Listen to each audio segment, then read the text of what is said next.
महाबली भीष्म भी प्रत्यंचा चढ़ा रहे हैं। जिस जरासंध ने कृष्ण को भी रणभूमि छोड़ने पर विवश कर दिया था, वो तुम दोनों से क्या डरेगा?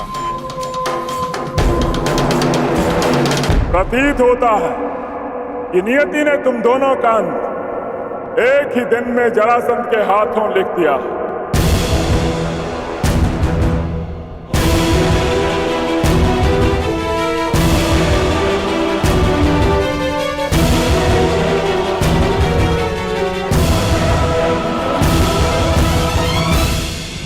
आप इस युद्ध में भाग नहीं लेंगे।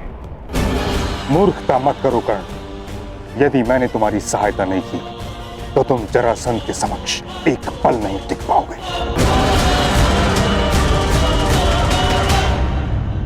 कदाचित महामहिम भूल रहे हैं कि उन्होंने क्या कहा था कि हस्तिनापुर की सुरक्षा उनका पहला उद्देश्य है। आपके धनुष से छूटा एक बाण हस्तिनापुर को महायुद्ध की अग्नि में झुलसा देगा। इसलिए आप इस युद्ध में सम्मिलित नहीं हो सकते।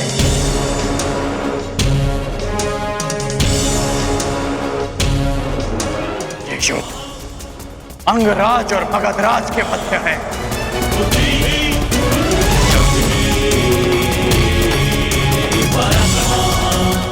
अंगराज कर्ण युद्ध के लिए प्रस्तुत है। मगधराज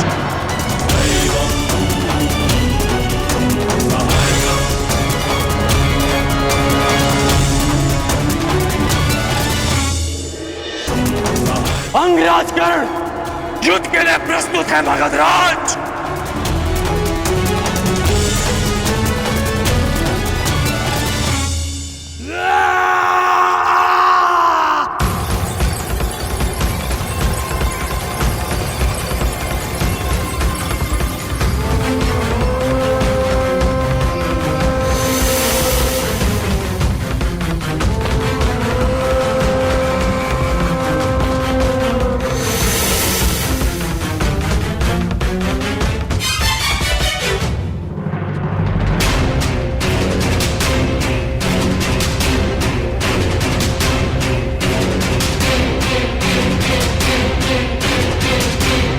युद्ध के लिए अपना शस्त्र चुन लो अंगराज।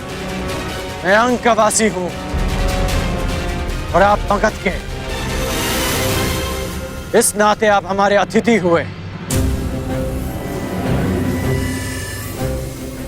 इसलिए मैं आपको अवसर देता हूं कि जिस विद्या में आप निपुण हैं उसका प्रयोग आप कर सकते हैं।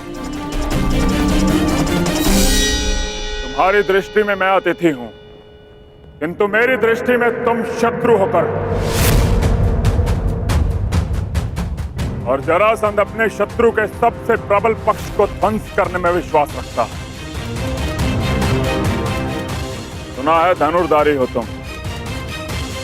मैं धनुष से ही तुम्हें ललकारूंगा।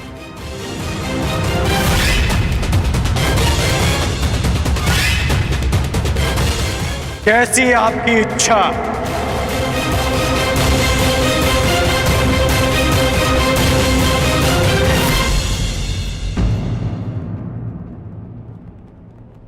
रथ प्रस्तुत है अंगराज।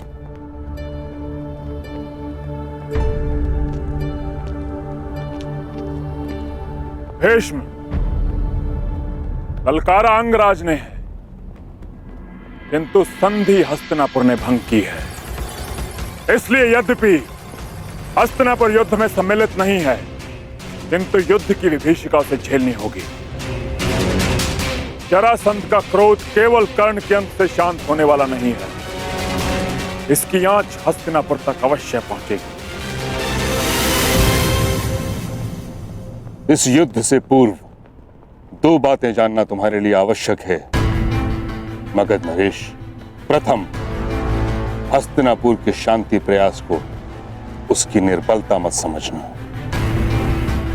और मेरे मौन को मेरी दुर्बलता मत समझना। हस्तिनापुर की भीति और भीष्म के बाणों का बल अब भी वही है। दूसरी बात, यदि भीष्म ने तुम्हारा बल देखा है तो कर्ण का कौशल भी। इस योद्धा को बालक समझना तुम्हारे जीवन की बहुत बड़ी भूल सिद्ध होगी। कदाचित यह युद्ध तुम्हारी प्रथम पराजय लेकर आए, या कदाचित तुम्हारे लिए दुर्गम विजय पथ।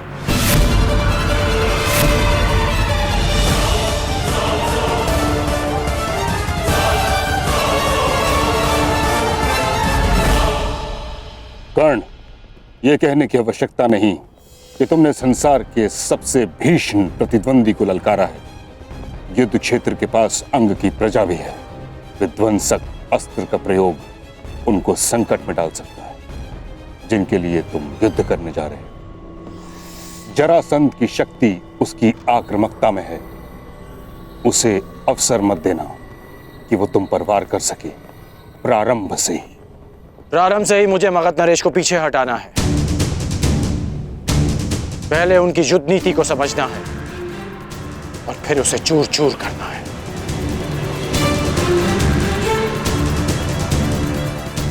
आप भूल रहे हैं मां महिम कि हम दोनों एक ही गुरु के शिष्य हैं। मुझे स्मरण है कर्ण, और तुम भी स्मरण रखना कि ये कोई रंग भूमि नहीं, वास्तविक युद्ध भूमि है। और तुम्हारे समक्ष कोई राजकुमार नहीं, संसार का सबसे विकट प्रतिद्वंदी खड़ा है। मेरा लक्ष्य केवल परिवर्तन है मां महिम। मेरा केवल एक ही शत्रु है, अन्याय, जो हर बार नए रूप में आता है। रंगभूमि में राजकुमार बनकर और युद्ध भूमि में मगध नरेश बनकर। परंतु ये राधेकर्ण जीते जी इस अन्याय से कभी हार नहीं मानेगा। ईश्वर करे तुम्हें विजय प्राप्त हो कर्ण। यदि तुम पराजित हुए तो मुझे स्वयं को युद्ध में सम्मिलित करना होगा, जिसका अर्थ है हस्तिनापुर को युद्ध की अग्नि में झोंकना। तुम्हारे मित्र दुर्योधन ने तुम पर विश्वास किया है, उसकी परीक्षा में खरे उतरना है तुम्हें कर्ण। मैं वचन देता हूं मां महिम कि अपने मित्र के विश्वास की लाज रखूंगा, परंतु आपको भी वचन देना होगा कि आप मेरे कहे बिना इस युद्ध में सम्मिलित नहीं होंगे। तुम करना क्या चाहते हो कर्ण? ये युद्ध केवल अंगराज और मगध नरेश के मध्य नहीं, ये युद्ध अंग की प्रजा का, उनके भीतर छिपे भय से भी है। और भय के अंधकार में सोई अंग की प्रजा को मैं जगाना चाहता हूं। इसलिए आपसे वचन चाहिए कि जब तक मैं ना कहूं, आप अपना धनुष नहीं उठाएंगे। मेरा आशीष है कर्ण, विजयी वही हो जो अधिक श्रेष्ठ हो।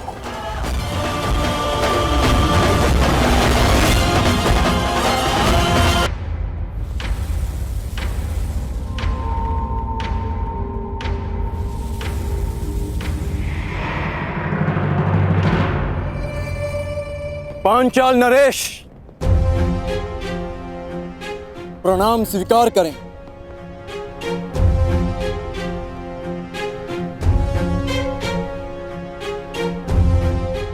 आश्चर्यचकित मत होइए पांचाल नरेश। किसी समय आप मेरे गुरु के गुरु बंधु रहे हैं। किसी समय मेरे गुरु ने आपको मित्रता का पात्र समझा है, इसलिए आप मेरे सम्मान के पात्र सदैव रहेंगे। अब भी और पराजित होने के पश्चात भी। द्रोण के तुनीर में 5 बाण शेष थे, आया केवल एक। हाँ, क्योंकि हम 5 भिन्न नहीं, एक हैं, एक मुट्ठी जिसकी प्रत्येक उंगली में समान शक्ति है। उन 5 में से कौन सी उंगली पांचाल नरेश द्रुपद की ओर उठी है? मध्यमा। यदि हमारे ज्येष्ठ भ्राता युधिष्ठिर आपको अपराजित कर देते तो आप उल्हाना देते कि आपके साथ अनीति हुई है, और यदि सबसे कनिष्ठ सहदेव आपको पराजित कर देता तो हमारे गुरु के गुरु बंधु का घोर अपमान हो जाता। इसलिए हम पांचों में से मध्य क्रम का पुत्र आपको युद्ध की चुनौती देता है।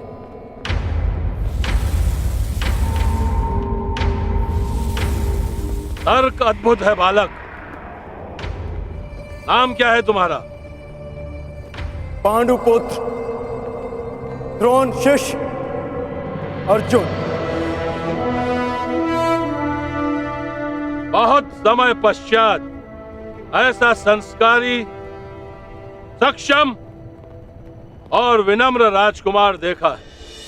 मेरे संस्कारों का परिचय तो मेरे प्रणाम ने दे दिया। मेरे कौशल का परिचय मेरे बाण देंगे। युद्ध आरंभ करो अर्जुन।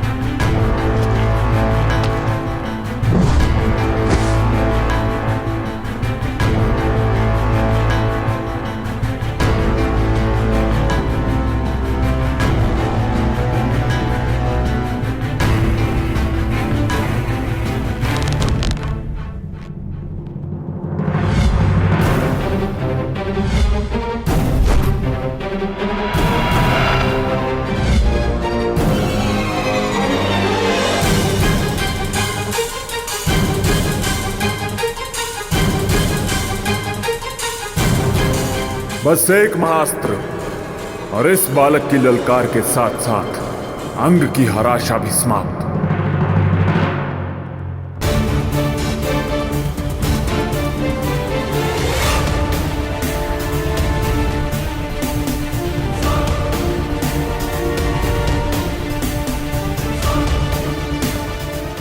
मुझे मगध नरेश को दिव्यास्त्र संधान का अवसर नहीं देना है।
आज तक मैंने ऐसा धनुर्धारी नहीं देखा। निश्चित रूप से इसकी गति पवन को भी पराजित कर दे।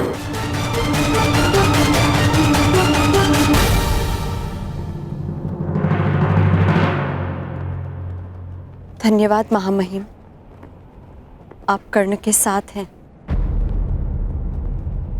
मैं केवल धर्म के साथ हूं। स्पष्ट रूप से कहूं तो हस्तिनापुर के साथ हूं। यही तो आश्चर्य है महामहिम कि ये धर्म केवल हस्तिनापुर के विशाल महलों तक क्यों रहता है। ये धर्म कभी चलकर हम सूतों की कुटिया तक क्यों नहीं आता।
अद्भुत, अद्भुत वीर।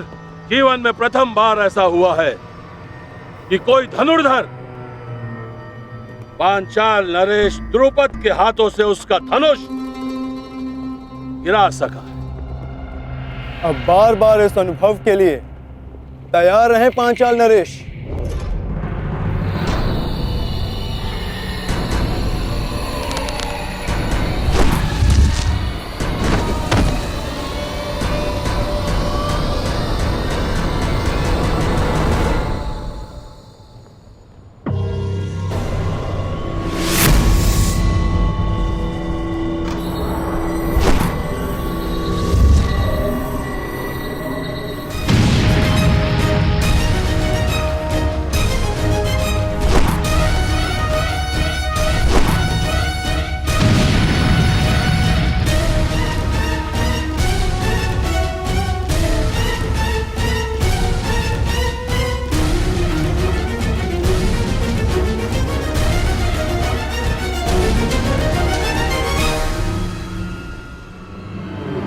देखो देखो, ये सच्चे अर्थों में हमारा राजा है। हमारे लिए, प्रजा के लिए, अंग देश के लिए जरासंध से युद्ध कर रहा है। देखो, इन्हें इस प्रकार बाहर नहीं आना चाहिए। जरासंध इनका प्रयोग करेगा। अब अवसर आ गया है कर्ण, जिनके लिए तुम मुझे पराजित करना चाहते हो। अब यही लोग तुम्हारी पराजय का कारण बनेंगे।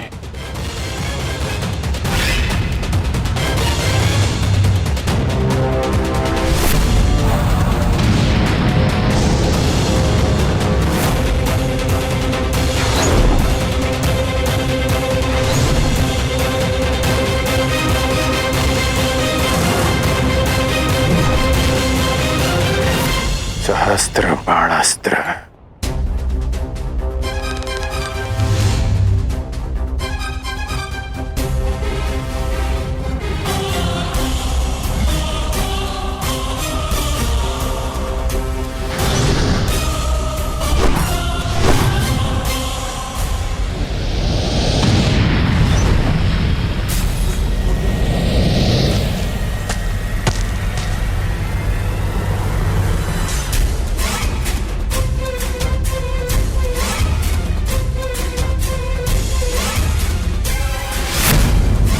अंगराज कर्ण की, अंगराज कर्ण की, अंगराज कर्ण की।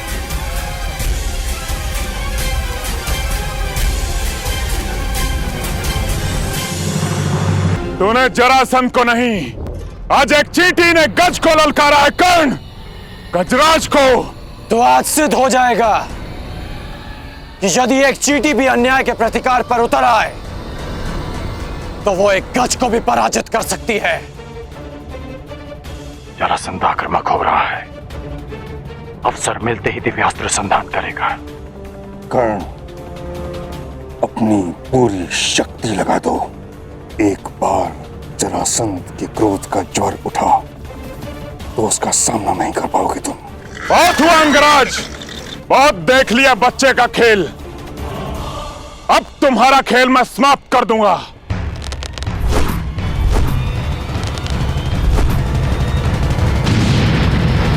अपनी प्रजा की रक्षा करने आए हो। देखो अंगवासियों, ये तुम्हारी रक्षा करने आया है। अरे जो अपने अनुज की रक्षा ना कर सका, वो तुम सहस्त्र अंगवासियों की रक्षा क्या करेगा? नहीं कर्ण, क्रोधित मत हो। क्रोध में आओगे तो एकाग्रता खो दोगे। क्रोध करने की भूल मत करना। नहीं महामहिम, कर्ण को उकसाने की भूल तो मगध नरेश कर रहे हैं। कर्ण की सबसे बड़ी शक्ति उसका क्रोध ही है।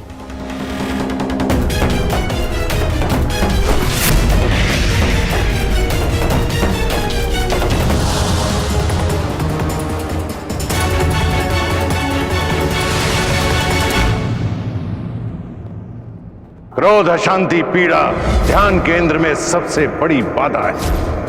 अपने क्रोध को, अपनी अशांति को, अपनी पीड़ा को शस्त्र बनाकर इसका उपयोग करो कर्ण, उपयोग करो।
कर्ण, जरासंध को भूषाई किया तूने।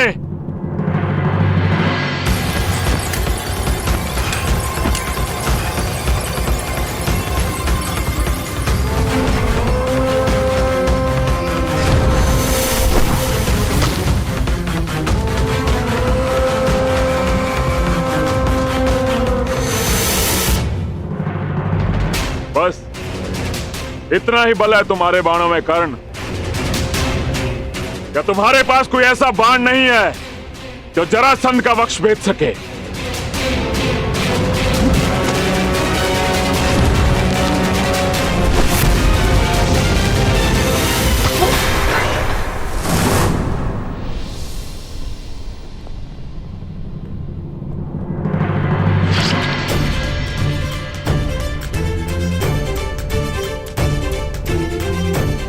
परिचय मिल गया मगध नरेश, उस बाण का जो तुम्हारी छाती भेद सकता है,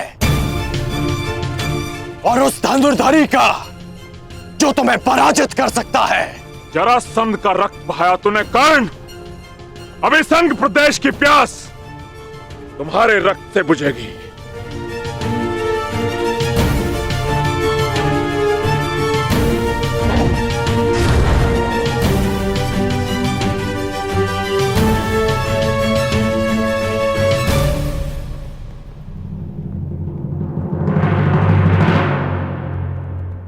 आपकी इच्छा आज अधूरी रह जाएगी मगध नरेश। सूर्यास्त हुआ, इसलिए नियम अनुसार आज का युद्ध यहीं संपन्न होता है। घायल सिंह किसी नियम को नहीं मानता कर्ण। अब यह युद्ध तब तक संपन्न नहीं होगा जब तक हम दोनों में से कोई एक जीवित है।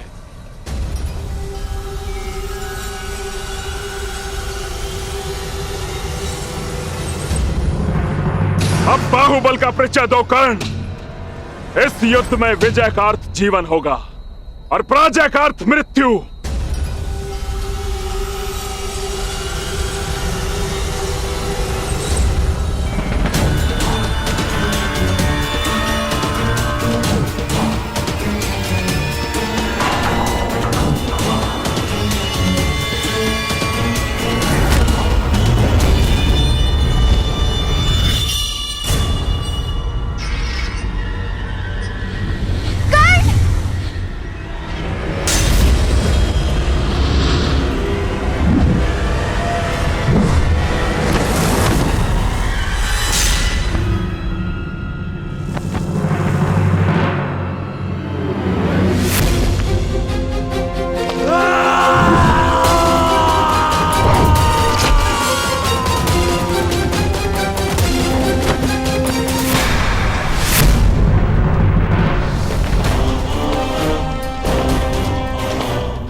ये कब तक चलेगा महामहिम? जब तक दोनों में से कोई एक वीर गति को प्राप्त नहीं हो जाता या फिर अपनी पराजय स्वीकार नहीं कर लेता।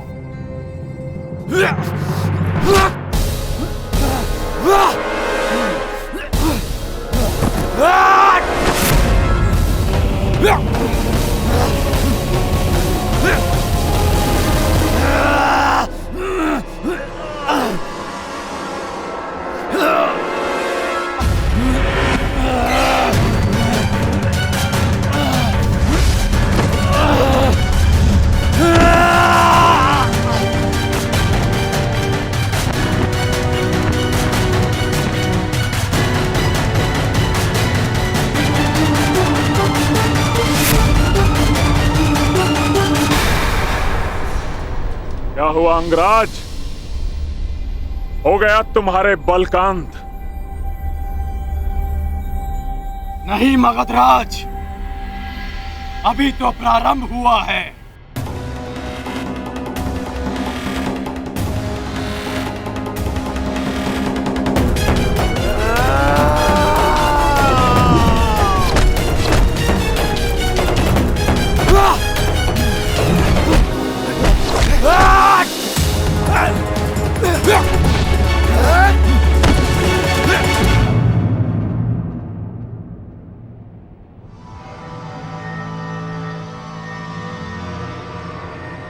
बस हो गई समाप्त तुम्हारी चुनौती। उठो या ना उठो, मृत्यु तुम्हारी निश्चित है। मृत्यु तो सबको आनी है मगधराज, परंतु मैं उठूंगा क्योंकि मेरी इच्छा है कि संसार के प्रत्येक अन्यायों का नाश हो। जरासंध देखना कि दलितों के उठने का युग आ गया है और उनके जागने का समय आ गया है।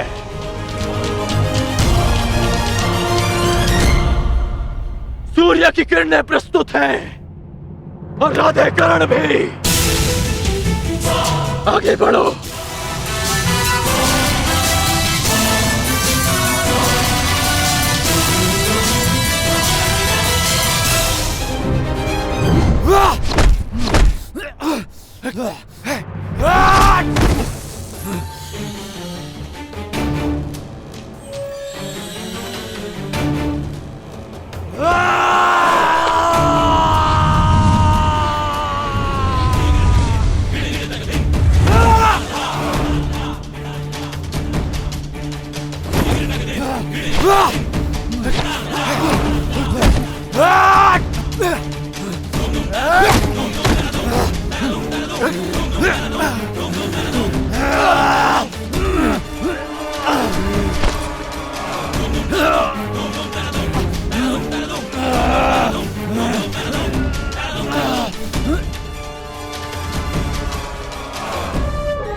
बस कीजिए महामहिम। अब कब तक यूं देखते रहेंगे? देखिए महामहिम कर्ण किस तरह लहूलुहान है।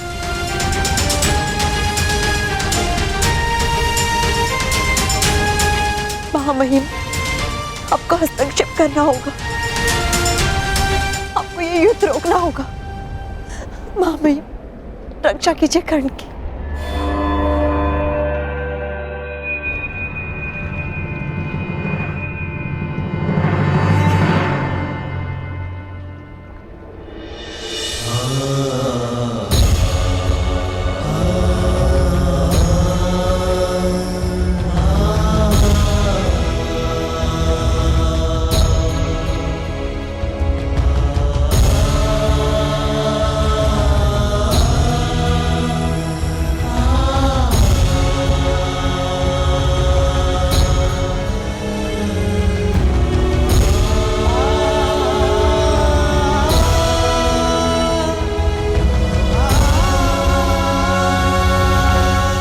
आखिर तुम्हारी मंशा क्या है कर्ण?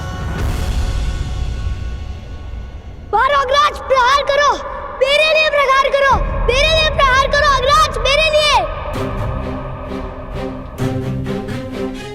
अंगराज, तुमने मेरे पुत्र की हत्या के प्रतिकार का वचन दिया है। उठो, प्रहार करो मेरे पुत्र के लिए, उठो। प्रहार करो कर्ण, अंग के लिए प्रहार करो। प्रहार करो, प्रहार करो, प्रहार करो।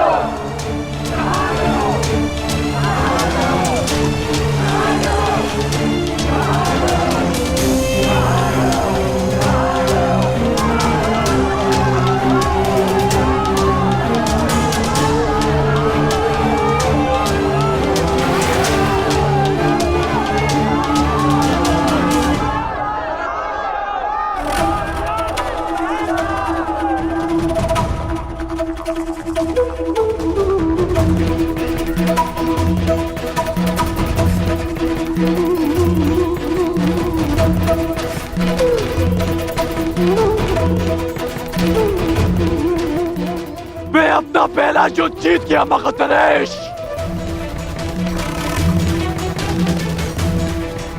क्योंकि मेरी प्रजा अपने भय से विजय हुई। अब तुम्हारी बारी है। जब कभी भी पराजय सामने खड़ी हो तो स्मरण रखना कि तुम्हें स्वयं के लिए नहीं, अपनी माता के लिए विजय करनी है, अपने कुल के उत्थान के लिए जीतना है, समाज के परिवर्तन के लिए जीतना है।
ये प्रहार तुम पर नहीं मगधराज, उस व्यवस्था पर है जो जाति और कुल का भेदभाव करती है और शक्तिहीन का शोषण करती है।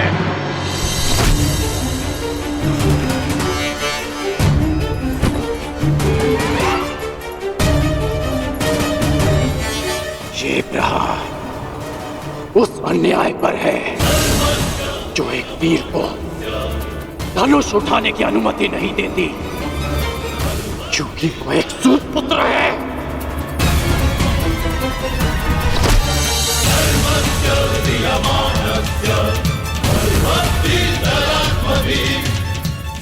और ये प्रहार उस अनीति पर है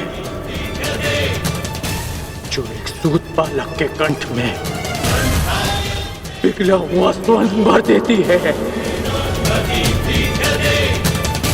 क्योंकि उसने वेद पाठ करने का साहस किया।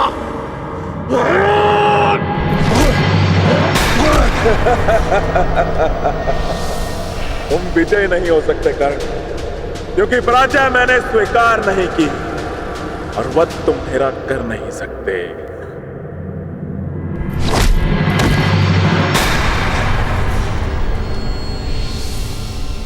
महाबलियों का सबसे बड़ा दुर्भाग्य होता है कि उनकी दुर्बलता सबको ज्ञात होती है। मैं जानता हूं आप जरासंध हैं। जरा ने आपके शरीर की संधि की है, इसलिए आपको मारा नहीं जा सकता, बस चीरा जा सकता है।